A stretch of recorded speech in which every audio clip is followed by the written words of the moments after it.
What's going on, ladies? This is Marciea here with another episode of LadyStrong Fitcast, and today I have LSF Member Sylwia, who is also May Member Spotlight of the month. Her and I are going to be talking about having a mindset of abundance. So the big question is this: how were two women who didn't cheat and purchase a gym franchise model, how were they able to spread their mission and purpose by empowering and transforming hundreds of women's lives through fitness, nutrition, mindset, and accountability with a micro gym business model of women only? That is the question, and this podcast will give you the answer. We are LadyStrong Fitness. Sylwia, how are you today? Good. Thank you for having me. I know. Yeah. You know what's funny is that for as long as you've been a part of the community, I don't think you've ever been on the podcast. True. That's okay. There's a first time for everything. So with that being said, before we talk about you, Sylwia, I want people to know that you and I had the opportunity to work one-on-one with each other, actually semi-private. So over the course of the semi-private, I got the chance to get to know you on a deeper level. And I told you, I'm like, I have to have you on the show to share your story. So here we are. Thank you for being on. And I know who you are, but for our audience that's tuning in today, tell them a little bit about yourself. So you probably all know me from the 5 a.m. class. And if you don't, that's where you would find me. I come in quite often. I come in 3-4 times a week. I've been here for already 2 years. I'm a nurse.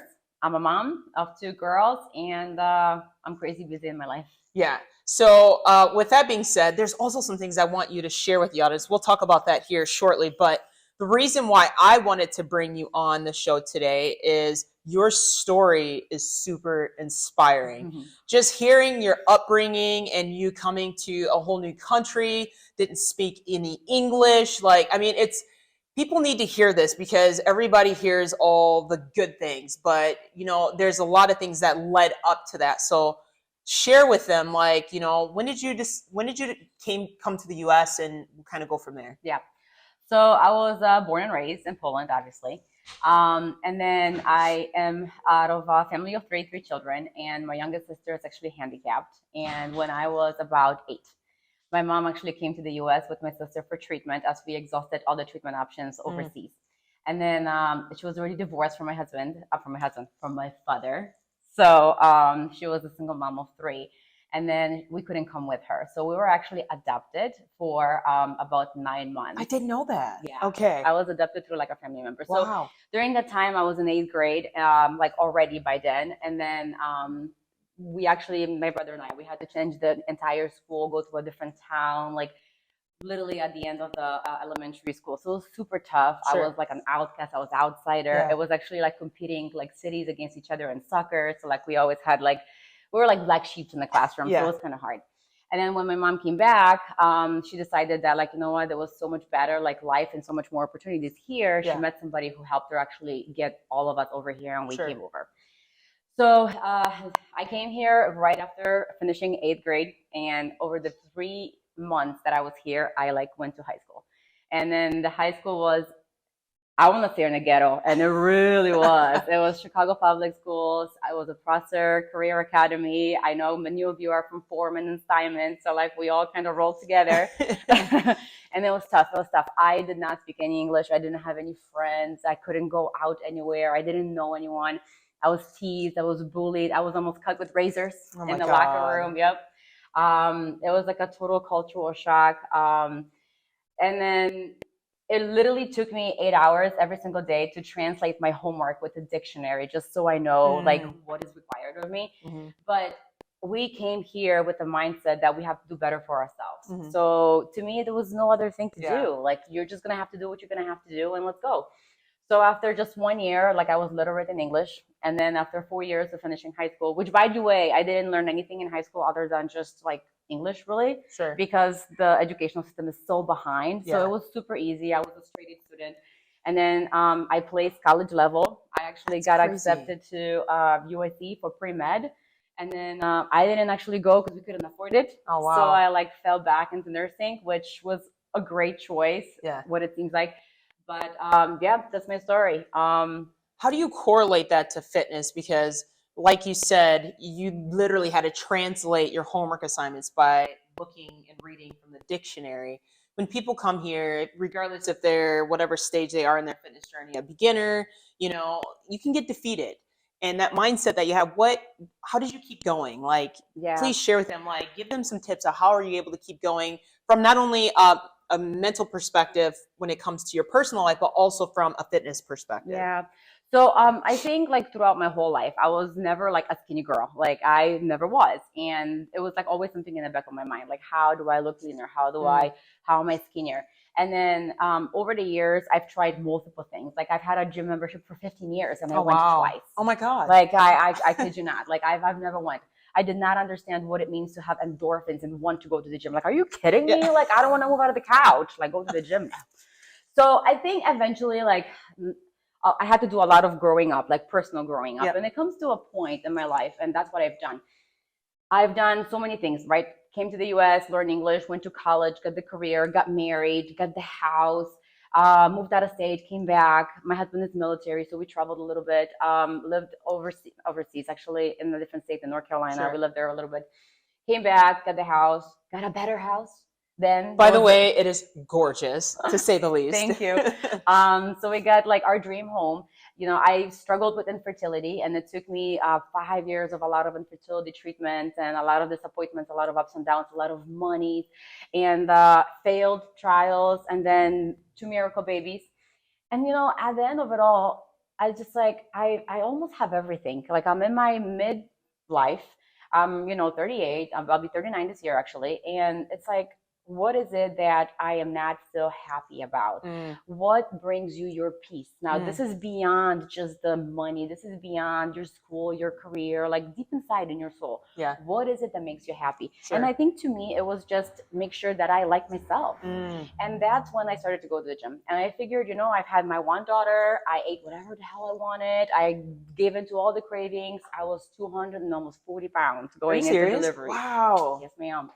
And then I've lost a bunch, like 40 pounds after that. And then I was actually skinnier the second time getting around pregnant. And then I've gained 50 pounds again with the second pregnancy. But then I'm like, as soon as I'm done breastfeeding, because I did that too. Yep. I'm done. Like, this is me time. I'm already in my late 30s. Like, what am I waiting for? Like, why am I not doing something for myself? I've already done everything for everybody else. I've got everything. Like, now it's me time. Yeah. So I actually started at a little different gym, and I went there for about 6 months. I've lost a bunch of weight, but then they canceled their 5 a.m. classes. So I could not keep up with them anymore. And then you guys popped up on a Facebook ad, and I'm like, oh my God, I got to try it. And I've been here ever since.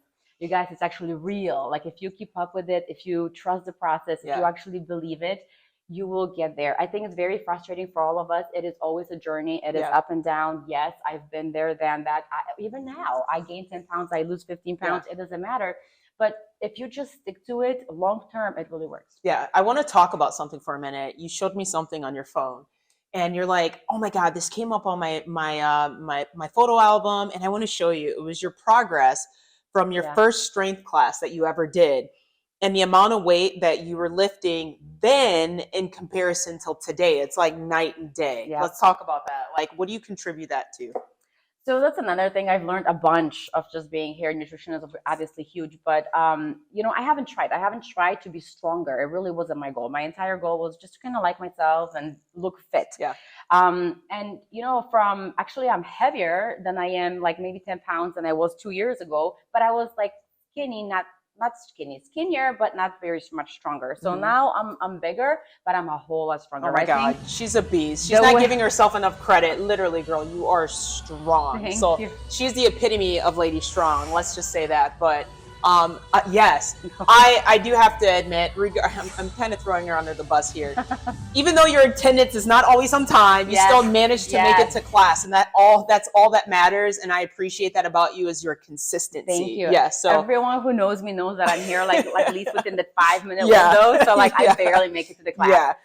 Yeah. But I do. And just kind of going back to your question, I think it's just kind of keeping up again with it. I am like twice as strong as I used to be. And it's just really consistency. It's just showing up and doing what you got to do. And it really feels good after, you do it for X amount of time. I love your mindset. I really do, because it doesn't matter if whatever the day, it could be the most shittiest day, but you come in, you get it done, and you don't let that reflect on what you do inside these walls, Yeah. which is really nice. And you know, just last week, I actually did not have a good day. It was one of those days, time of the month, whatever. And I'm just like, man, I'm going to show up, but this is just not going to feel good. And you know what? In the mid-workout, I'm like, I am not doing what I'm supposed to do. I'm kind of wasting my time.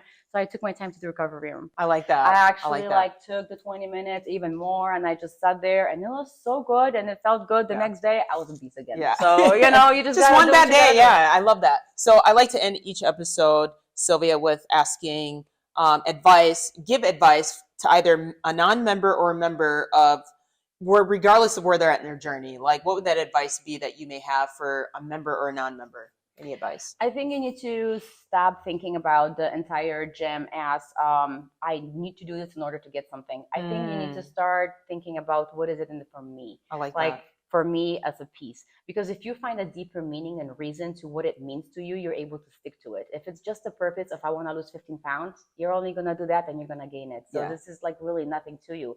But start marrying that idea into this is better me. This is what I got to do to love me, and it'll be sustainable. I love that.